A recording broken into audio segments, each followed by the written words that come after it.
Hey guys, இன்னைக்கு நம்ம பேச போற தலைப்பு கொஞ்சம் கசப்பானது மட்டும் இல்ல, நிறைய பேருக்கு கோவத்தையும் வர வைக்கலாம். ஏன்னா இன்னைக்கு நம்ம பேச போறது உண்மை. நம்ம எல்லாரோட வாழ்க்கையும் நம்ம அன்றாடம் செய்யும் செயல்களையும் ஆழமா கேள்வி கேட்க போற ஒரு உண்மை. ஒரு நிமிஷம் உங்க தலைய திருப்பி உங்களை சுத்தி இருக்க ஆட்களை பாருங்க. உங்க கூட படிக்கிறவங்க, உங்க ஆபீஸ்ல வேலை செய்யறவங்க, உங்க பக்கத்து வீட்டுக்காரங்க, இவங்கள எத்தனை பேர் உண்மையிலே தங்களோட வாழ்க்கை முழுசா சந்தோஷமா ஒரு பெரிய சாதனையோட வாழ்ந்துட்டு இருக்காங்க.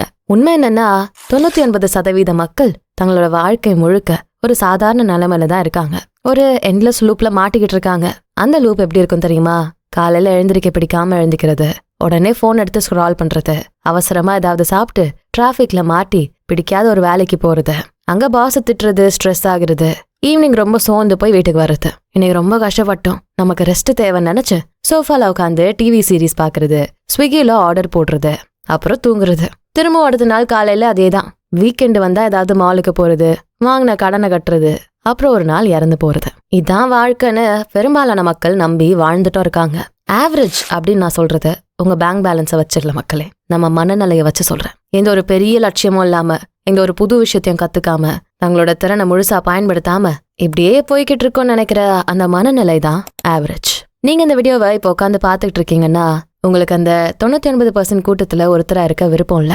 நீங்க அந்த 1% ஆகணும்னு ஆசைப்படுறீங்க. ஆனா ஏதோ ஒண்ணு உங்களை அந்த சாதாரண நிலைமையில இருந்து வெளியே வர விடாம தடுக்குது.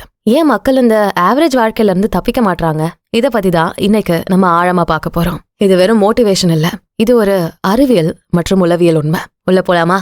முதல் காரணம், நம்ம உடம்பு, நம்ம மூளை நமக்கு எதிராக வேலை செய்யுது. இத கேட்ட ஆச்சரியமா இருக்கும், ஆனா இதான் அறிவியல் உண்மை. யோசிச்சு பாருங்க, பழங்காலத்துல நம்ம ஆதி மனிதன் காட்டுல வாழ்ந்த போது அவனுக்கு ஒரே ஒரு நோக்கம்தான் இருந்தது: உயிர் பழைக்கணும், சாப்பாடு தேடணும், மிருகங்கள் கிட்ட இருந்து தப்பிக்கணும். அந்த நேரத்துல தேவையில்லாம எனர்ஜி எல்லாம் வேஸ்ட் பண்றது ஆபத்தான விஷயம். அதனால நம்ம மூளை எப்படி டிசைன் ஆயிருக்குன்னா, எப்பவுமே ஒரு சௌகரியமான சூழ்நிலையே தேடிதான் போகும், எனர்ஜியை சேவ் பண்ணதான் நினைக்கும். இன்னைக்கு நம்ம காட்டுல இல்ல, நம்ம உயிருக்கு எந்த சிங்கம் புலிகிட்டையும் ஆபத்து இல்ல. ஆனா நம்ம மூளை இன்னும் அதே லட்சக்கணக்கான வருஷத்துக்கு முன்னாடி உள்ள பழைய சாஃப்ட்வேர்ல தான் இன்னமும் ரன் ஆயிட்டு இருக்கு. நீங்க ஒரு புது தேடலை தொடங்கணும்னு நினைக்கும் போது உங்க மூளை உடனே பயப்படும். இது நமக்கு தேவையா? இதுல ஃபெயில் ஆயிட்டா என்ன ஆகும்? முதலீடு பண்ணி நஷ்டமாயிட்டா? புதுசா படிக்கலாம் எனர்ஜி தேவையே, நம்ம சேஃபா நம்ம அறையில படுத்துக்கிட்டே தூங்கலாம் அப்படின்னு உங்களை அந்த கம்ஃபர்ட் ஜோனுக்குள்ளேயே அனுப்ப பார்க்கும். நிறைய பேரு இந்த மூளையோட சத்தத்துக்கு அடிமையாக இருக்காங்க. அவங்களுக்கு கஷ்டப்படணும்னு ஆசை இல்ல. காலையில 5 மணிக்கு எழுந்து உடற்பயிற்சி செய்யறதை விட போர்வையை போத்திக்கிட்டு தூங்குறது மூளைக்கு பிடிச்சிருக்கு. புதுசா ஒரு திறன் கத்துக்கிறத விட இன்ஸ்டாகிராம்ல ரீல தள்ளுறது ரொம்ப சுலபம். இதுக்கு பேர் தான் பாத் ஆஃப் லீஸ்ட் ரெசிஸ்டன்ஸ், மிக குறைவான தடையுள்ள பாதை. ஒரு மலையில இருந்து தண்ணி கீழே ஊத்தும் போது அது எந்த பக்கம் தடை கம்மியா இருக்கோ அந்த பக்கம் தான் பாயும். அதே மாதிரிதான் சாதாரண மனிதர்கள் எப்பவும் சுலபமான வழியை தான் தேடுவாங்க. ஆனா உண்மை என்ன தெரியுமா? வெற்றி எப்பவுமே பள்ளத்தாக்குல இருக்காது, அது மலை உச்சியில தான் இருக்கும். நீங்க ஆவரேஜ எஸ்கேப் பண்ணணும்னா உங்க மூளை தேடுற அந்த சௌகரியத்தை நீங்க உடைக்கணும். போர் அடிக்கிற வலிக்கிற விஷயங்களை தேடி போய் செய்யணும். இதை 99% மக்கள் செய்ய தயாராக இல்ல. 2வது காரணம், நம்ம சமுதாயம், சொசைட்டி, அப்புறம் கல்வி முறை, எஜுகேஷன் சிஸ்டம். இது நம்மள ஆவரேஜாவே இருக்கதான் டிசைன் பண்ணிருக்கு. இதை கேட்ட உடனே அவங்களுக்கு ஆச்சரியமா இருக்கலாம். என்னங்க சொல்றீங்க? ஸ்கூல்ல நல்லா படிங்க, பெரிய ஆளா இல்லன்னா சொல்லி தராங்க, பேரண்ட்ஸும் அதே தானே சொல்றாங்க அப்படின்னு கேட்கலாம். ஆனா உண்மை அது இல்ல. நம்ம இப்ப ஃபாலோ பண்ற இந்த ஸ்கூல் சிஸ்டம் எப்படி உருவாச்சுன்னு வரலாறுல போய் பாத்தீங்கன்னா ஒரு பெரிய உண்மை புரியும். 18ஆம் நூற்றாண்டுல தொழிற்புரட்சி நடந்த காலத்துல பெரிய பெரிய ஃபேக்டரிக்கு ஆயிரக்கணக்கான வேலைக்காரர்கள் தேவைப்பட்டாங்க. அந்த ஃபேக்டரி ஓனர்களுக்கு அறிவு தேவையில்ல, சுயமா யோசிக்கிற ஆட்கள் தேவையே இல்லை. அவங்களுக்கு தேவையானது ஒன்னே ஒண்ணுதான், சொன்னதை கேட்கணும். அதுக்காக உருவாக்கப்பட்டதான் இந்த மாடர்ன் எஜுகேஷன் சிஸ்டம். மார்னிங் 8 மணிக்கு பெல் அடிச்சா உள்ள போகணும், லஞ்ச் பெல் அடிச்சா சாப்பிடணும், ஈவினிங் பெல் அடிச்சா வீட்டுக்கு வந்துடணும். கேள்வி கேட்க கூடாது. ஆசிரியர் என்ன சொல்றாங்களோ அதை அப்படியே மனப்பாடம் பண்ணி எக்ஸாம் பேப்பர்ல கொட்டிடணும். மார்க் ரொம்ப முக்கியம். இதுதான் நம்ம கல்வி முறை. இது உங்களை ஒரு முதலாளியாக ஆக்க உருவாக்கப்பட்டது இல்ல மக்களே, இது உங்களை ஒரு நல்ல வேலைக்காரனா ஆக்க உருவாக்கப்பட்டது. தப்பு பண்றது ஆபத்துன்னு நமக்கு சொல்லி தரப்படுது. ஆனா உண்மையான வாழ்க்கையில தப்பு பண்ணி கத்துக்கிட்டவன் தான் பெரிய ஆளா வருவான். இந்த கருத்தை தப்பா புரிஞ்சுக்க கூடாது. ஸ்கூல் போறதெல்லாம் வேஸ்ட், காலேஜ் போறதெல்லாம் வேஸ்ட்னு இங்க சொல்லல. நீங்க ஒரு ஆவரேஜ் பர்சனா இருக்க கூடாதுன்னா ஸ்கூல் காலேஜ் போனதுக்கு அப்புறம் எல்லாரும் பண்றதையே நீங்களும் பண்ணக்கூடாது. எல்லாரும் வாங்குற சம்பளமே எனக்கும் போதும், எல்லாரும் தேடுற வேலையே நானும் தேடுறேன்னு இருக்கக்கூடாது. உங்களோட பேசிக்ஸ் எல்லாம் செட்டில் ஆனதுக்கு அப்புறமா அடுத்த லெவலுக்கு போக நீங்க முயற்சி பண்ணிக்கிட்டே இருக்கணும். இப்படி நம்ம ஆவரேஜ் மைண்ட் செட்லயே இருக்கிறதால தான் படிப்பெல்லாம் முடிச்சுட்டு காலேஜ் விட்டு வெளியே வரும்போது நமக்கு சுயமா யோசிக்கவே தெரிய மாட்டேங்குது. ரிஸ்க் எடுக்கிறதுக்கு பயம். ஒரு பாதுகாப்பான வேலை இருந்தா மட்டும் போதும், மாசமான கரெக்டா சம்பளம் வரணும், லோன் போட்டு ஒரு வீடு வாங்கிடணும், கல்யாணம் பண்ணிடணும். இதுதான் நம்ம கனவுகளா இருக்கு. ஏன்னா சமுதாயம் நமக்கு அதான் லிமிட்னு கொடுத்துருக்கு. ஆவரேஜ்ல இருந்து நீங்க தப்பிக்கணும்னா நீங்க இந்த மேட்ரிக்ஸை விட்டு வெளியே வரணும். மற்றவங்க எல்லாரும் எப்படி யோசிக்கிறாங்களோ அதுக்கு எதிராக நீங்க யோசிக்க தொடங்கணும். ஏன் நான் இந்த வேலையை செய்யணும், ஏன் நான் சேஃப் கேம் விளையாடணும்னு உங்களையே நீங்க கேள்வி கேட்கணும். 3வது காரணம், இந்த தலைமுறை மாட்டிட்டு இருக்கிற மிகப்பெரிய வலை, குறுகிய கால இன்பம். இன்னைக்கு நம்ம வாழ்ற உலகத்துல எல்லாமே உடனே கிடைக்கணும். பசி எடுத்தா 10 நிமிஷத்துல ஸ்விக்கில சாப்பாடு வருது. போர் அடிச்சா உடனே பாக்கெட்ல இருந்து போன் எடுத்து ரீல் பாக்குறோம். ஒரு கேள்விக்கு பதில் தேவையா, உடனே ChatGPT கூகுள் பண்றோம். எல்லாம் நம்ம விரல் நுனியில இருக்கு. இதுல என்ன பிரச்சனைன்னு நீங்க கேட்கலாம். இதுல பெரிய பிரச்சனை இருக்கு. நம்ம மூளை உடனே கிடைக்கிற இன்பத்துக்கு தான் அடிமையாகி இருக்கு. ஆனா உண்மையான வாழ்க்கையில எந்த ஒரு பெரிய வெற்றியும் உடனே எல்லாம் கிடைக்காது. இதுக்கு பேரு டிலேட் கிராட்டிஃபிகேஷன். ஒரு மரம் வளரணும்னா விதைய நட்டு வச்சு வருஷ கணக்கா தண்ணி ஊத்தி காத்திருக்கணும். ஒரு தொழில் பெருசாகணும்னா 1000 தோல்விகளை தாண்டி வருடக்கணக்கா உழைக்கணும். உடம்ப குறைக்கணுமா மாசக்கணக்கா ஜிம்முக்கு போகணும். ஆவரேஜான மக்கள் கிட்ட இந்த பொறுமையே இல்ல. அவங்க ஒரு வாரம் ஜிம்முக்கு போவாங்க, கண்ணாடிய பாப்பாங்க, என்ன இது உடம்பே குறையல அப்படின்னு சோர்ந்து போய் விட்டுருவாங்க. ஒரு யூடியூப் சேனல் ஸ்டார்ட் பண்ணுவாங்க, 2 வீடியோ போடுவாங்க, நமக்கு வியூஸே வரல அப்படின்னு நிறுத்திடுவாங்க. ஆனா அந்த 1% மக்கள் எப்படி யோசிப்பாங்க தெரியுமா? அவங்களுக்கு இன்னைக்கு கிடைக்கிற சின்ன சின்ன சந்தோஷம் தேவையில்ல. அவங்க 5 வருஷம் கழிச்சு கிடைக்க போற அந்த பெரிய வெற்றிக்காக இன்னைக்கு இருக்க ஆசைகள் எல்லாம் தியாகம் செய்ய தயாரா இருப்பாங்க. இன்னைக்கு வலியை ஏத்துக்கிட்டாலும் நாளைக்கு பலன் கிடைக்குங்கிற உண்மை அவங்களுக்கு தெரியும். நீங்க ஆவரேஜ்ல இருந்து தப்பிக்கணும்னா இந்த இன்ஸ்டன்ட் கிராட்டிஃபிகேஷன் நோயில இருந்து நீங்க வெளியே வரணும். 4வது காரணம், மிகப்பெரிய ஆபத்தான ஒரு நோய். அதோட பேரு தான் நாளை. நம்மகிட்ட யார் கேட்டாலும் நமக்கு ஒரு பெரிய பிளான் இருக்கும். நான் ஒரு பிசினஸ் ஸ்டார்ட் பண்ண போறேன், நான் கோடிங் கத்துக்க போறேன், நான் யூடியூப் சேனல் ஆரம்பிக்கலான்னு இருக்கேன். ஆனா எப்போ ஸ்டார்ட் பண்ணுவீங்க அப்படின்னு கேட்டா, அடுத்த மாசம் 1 தேதி. நியூ இயர் பக்கத்துல வந்துருச்சு. நியூ இயர்ல இருந்து என் எக்ஸாம்ஸ் முடிஞ்சிடும்ல, அதுக்கு அப்புறத்துல இருந்து ஒரு புது லேப்டாப் ஒன்று வாங்கணும், அது வாங்கினா ஸ்டார்ட் பண்ணிடலாம். இந்த 1 டே அப்படிங்கிற அந்த வார்த்தை தான் உலகத்திலேயே ஆயிரக்கணக்கான கனவுகளை கொன்னு குவிச்சிருக்கு. இது ஒரு பெரிய மயக்கம். மக்களே புரிஞ்சுக்கோங்க, நாளைங்கிறது ஒரு மாயை. அது கேலண்டர்ல மட்டும்தான் இருக்கு. நம்ம மூளை நம்மளை ஏமாத்த யூஸ் பண்ற ஒரு ஆயுதம் தான் ப்ரோக்ராஸ்டினேஷன். நீங்க ஒரு விஷயத்தை இன்னைக்கு ஸ்டார்ட் பண்ண பயப்படுறீங்க, ஏன்னா இன்னைக்கு அந்த வலியை நீங்க அனுபவிக்கணும், கஷ்டப்படணும். அதனால நீங்க என்ன நினைக்கிறீங்க, நாளைக்கு வரும்போது நான் வேற ஒரு மனிதன் ஆயிருவேன், நாளைக்கு எனக்கு நிறைய மோட்டிவேஷன் இருக்கும் அப்படின்னு உங்களை நீங்களே ஏமாத்திக்கிறீங்க. ஆனா நாளைக்கு வெடியும் போது நீங்க அதே மனிதன் தான், அதே சோம்பேறித்தனம் தான் இன்னும் இருக்கும். ஆவரேஜான மக்கள் எப்பவுமே ஏதாவது ஒரு சரியான நேரம் வரும்னு காத்துக்கிட்டு இருப்பாங்க. ஆனா வெற்றி அடைகிறவங்களுக்கு நல்லா தெரியும், சரியான நேரம்னு ஒண்ணு உலகத்திலேயே இல்லைன்னு. அவங்க உடனே செயல்ல இறங்குவாங்க. ஒரு முக்கியமான உண்மையை சொல்றேன், உலகத்திலேயே ஏமாற்றமான ஒரு விஷயம் எது தெரியுமா? பொட்டன்ஷியல். அவனுக்கு நிறைய பொட்டன்ஷியல் இருக்கு, மூலக்காரன், ஆனா ஒன்னும் பண்றது இல்ல அப்படின்னு சொல்லுவாங்க. பொட்டன்ஷியல் இருந்தும் அதை பயன்படுத்தலனா நீங்களும் ஒன்னும் தெரியாத ஒரு முட்டாளும் ஒண்ணுதானே. இங்க ரிசல்ட் தான் பேசும். ஆவரேஜ் மக்கள் எப்பவும் தங்களோட பொட்டன்ஷியலை பத்தி மட்டும் பேசிப்பாங்க. ஆனா அந்த 1% மக்கள் அந்த பொட்டன்ஷியலை உழைப்பால ரிசல்ட்டா மாத்துவாங்க. இப்போ 5வது காரணம், இதான் உலகத்திலேயே மிகப்பெரிய ஏமாற்றம், பிஸியா இருக்கிற ஒரு மாயை. நிறைய ஆவரேஜ் மக்களை பார்த்து ஏன் நீங்க வாழ்க்கையில முன்னேறலன்னு கேட்டா அவன் உடனே சொல்ற பதில், எனக்கு நேரமே இல்ல ப்ரோ, ஆல்ரெடி ரொம்ப பிஸியா இருக்கேன், காலைல இருந்து ராத்திரி வரைக்கும் ஓயாம உழைக்கிறேன். அவன் சொல்றது உண்மைதான், ரொம்ப சோர்ந்து போய் தான் இருக்காங்க. ஆனா அவங்க முன்னோக்கி போயிட்டு இருக்காங்களான்னு கேட்டா இல்லையே. ஒரு சின்ன எலியை யோசிச்சு பாருங்க. அந்த எலி பொறி உள்ள ஒரு எலி ஓடிக்கிட்டே இருக்கும். அது வேகமா ஓடும், அதோட உடம்பு முழுக்க வேர்வை வரும், ரொம்ப கஷ்டப்பட்டு உழைக்கும். ஆனா அந்த வீலை விட்டு கீழே இறங்கி பார்த்தா அது எங்க தொடங்குச்சோ அதே இடத்துலதான் இன்னும் இருக்கும், ஒரு இன்ச்சு கூட முன்னாடி போயிருக்காது.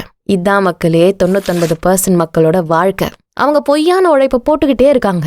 காலைல ஆஃபீஸ்க்கு போறாங்க, உட்காடுறாங்க, 10 டேப் ஓபன் பண்ணி வச்சுக்கிறாங்க. ஒரு பக்கம் வாட்ஸ்அப் வெப் பிங் ஆகுது, இன்னொரு பக்கம் இமெயில் வருது, பக்கத்து சீட்ல இருக்கவர்கிட்ட பேச்சு, நடுவுல இன்ஸ்டாகிராம் ஸ்க்ரால். இந்த மாதிரி ஒரு மேலாட்டமான நிலையில 9 மணி நேரம் வேலை செய்யறாங்க. ராத்திரி வீட்டுக்கு வரும்போது மூளை முழுக்க சோர்ந்து போயிடும். அவங்க நினைச்சுப்பாங்க நம்ம இன்னைக்கு ரொம்ப கஷ்டப்பட்டு உழைச்சிட்டோன்னு.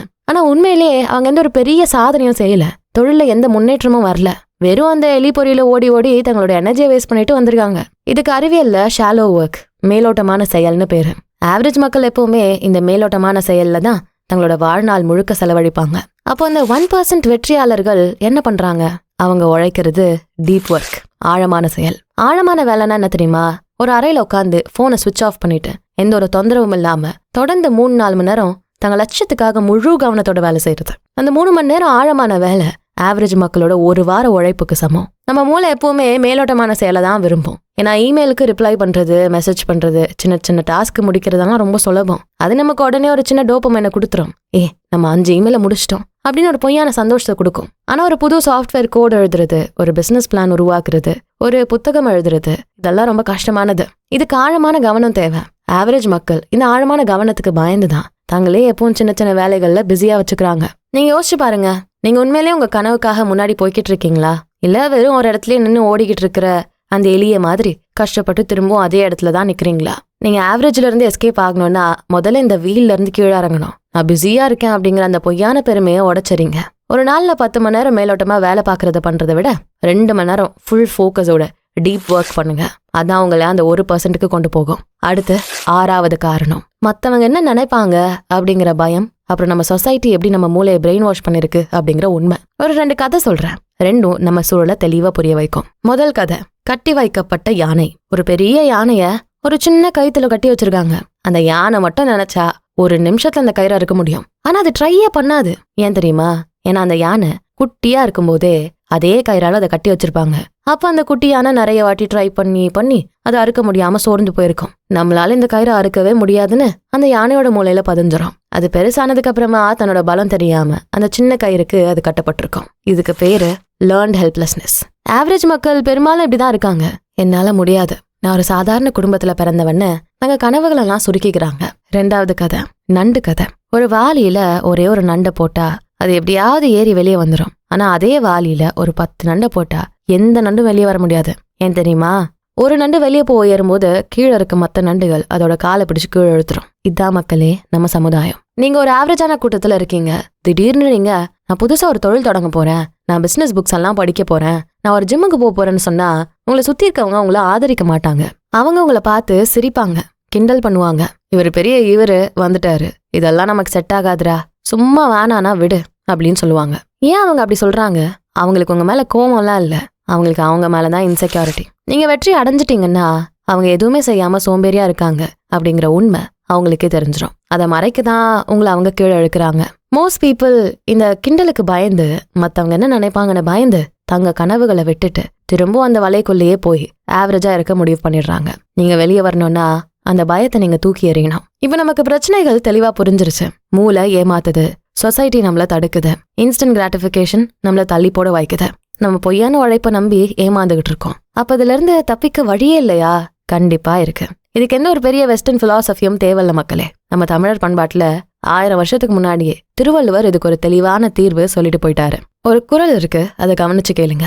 வெள்ளத்தனையது மலர் நீட்டம், மாந்தர்த்தம் உள்ளத்தனையது உயர்வு. இதோட அர்த்தம் என்னன்னா, ஒரு குளத்துல தண்ணீர் எந்த அளவுக்கு ஆழமா இருக்கும் அந்த அளவுக்கு தான் தாமரை தண்டோட உயரம் இருக்கும். அதே மாதிரி ஒரு மனிதனோட வெற்றி மற்றும் உயரம் அவனோட எண்ணங்கள் மற்றும் மனநிலையின் ஆழத்தை பொறுத்தது. நீங்க ஆவரேஜான எண்ணங்களை கொண்டிருந்தா உங்க வாழ்க்கையும் ஆவரேஜா தான் இருக்கும். நீங்க பெருசா சாதிக்கணும்னு தெளிவான ஆழமான மனநிலை வச்சிருந்தா நீங்க கண்டிப்பா உயருவீங்க. அப்ப இந்த ஆவரேஜ் வாழ்க்கையில இருந்து எஸ்கேப் ஆக அடுத்த 30 நாட்களுக்கு நீங்க செய்ய வேண்டிய விஷயங்கள் இதுதான். ஸ்டெப் நம்பர் 1, உங்களை சுத்தி இருப்பவங்கள மதிப்பிட்டு பாருங்க. உங்க பக்கெட்ல இருந்து உங்களை கீழே இழுக்கிற அந்த நண்டுகளை உங்க வாழ்க்கையில இருந்து தள்ளி வைங்க. யாரெல்லாம் எப்போ நெகட்டிவா பேசுறாங்களோ, யாரெல்லாம் உங்க லட்சியத்துக்கு ஆதரவு தரலையோ அவங்கள கட் பண்ணுங்க. தனியா இருக்க பயப்படாதீங்க. ஆவரேஜ் கிரௌட்ல இருக்கிறத விட தனியா மலை ஏறுறது எவ்வளவோ மேல. Step number 2, embrace boredom. Bore அடிக்கிறத விரும்பி பண்ணுங்க. உலகத்துல இருக்க எல்லா பெரிய சாதனைகளும் தொடர்ந்து செய்யப்படும் போர் அடிக்கிற செயல்கள் தான். டெய்லி கோடிங் பண்றது, டெய்லி எடிட்டிங் பண்றது, டெய்லி ஒரு புத்தகம் படிக்கிறது. இந்த போரிங்கான ப்ராசஸ் யாரு விரும்பி ஒழுக்கமா செய்யறாங்களோ அவங்க தான் ஆவரேஜை தாண்டி போறாங்க. அடுத்த step number 3, stop consuming, start creating. நுகர்வதை நிறுத்து, உருவாக்குவதை தொடங்கு. ஆவரேஜ் மக்கள் எப்பவுமே மத்தவங்க உருவாக்குன விஷயத்தை தான் கன்சியூம் பண்ணுவாங்க. நீங்க கிரியேட்டரா மாறணும். நீங்க ஒரு விஷயத்தை உருவாக்கணும். அது ஒரு சின்ன ஆர்டிகிளா இருக்கலாம், ஒரு கோடா இருக்கலாம், பிசினஸ் பேஜா இருக்கலாம், யூடியூப் வீடியோவா இருக்கலாம். உள்வாங்கிறத நிறுத்திட்டு வெளியே கொடுக்க தொடங்குங்க. Step number 4, the 1% rule. தினமும் 1%. ஒரே நாள்ல உலகத்தை மாத்தணும்லாம் நினைக்காதீங்க. இன்னைக்கு நீங்க இருக்கிற நிலைமையை விட நாளைக்கு 1% பெட்டரா இருங்க. ஒரு நாளைக்கு 20 பக்கம் படிக்கிறது, ஒரு புது வார்த்தையை கத்துக்கிறது. இந்த சின்ன சின்ன 1% மாற்றம் ஒரு வருடத்துல உங்களை எங்க கூட்டிட்டு போய் வைக்கும்னு உங்களாலே நம்ப முடியாது. நம்ம இப்ப கடைசி பகுதிக்கு வந்துட்டோம். இந்த வீடியோ முடிய போகுதா? இந்த உலகம் எப்பவுமே உங்களை ஒரு ஆவரேஜான ஆளா இருக்கதான் விரும்பும் மக்களே. ஏன்னா ஆவரேஜான மக்களை தான் ஈஸியா கட்டுப்படுத்திட முடியும். அவங்களுக்கு தான் அன்வான்ட் பொருளை விற்க முடியும். அவங்கள தான் வேலைக்காரங்களா வச்சுக்க முடியும். நீங்க இதுல இருந்து வெளியே வரணும்னா இன்னைக்கு இந்த நிமிடத்துல இருந்து நீங்க ஒரு முடிவெடுக்கணும். நான் இனிமே சாதாரண மனிதன் இல்ல.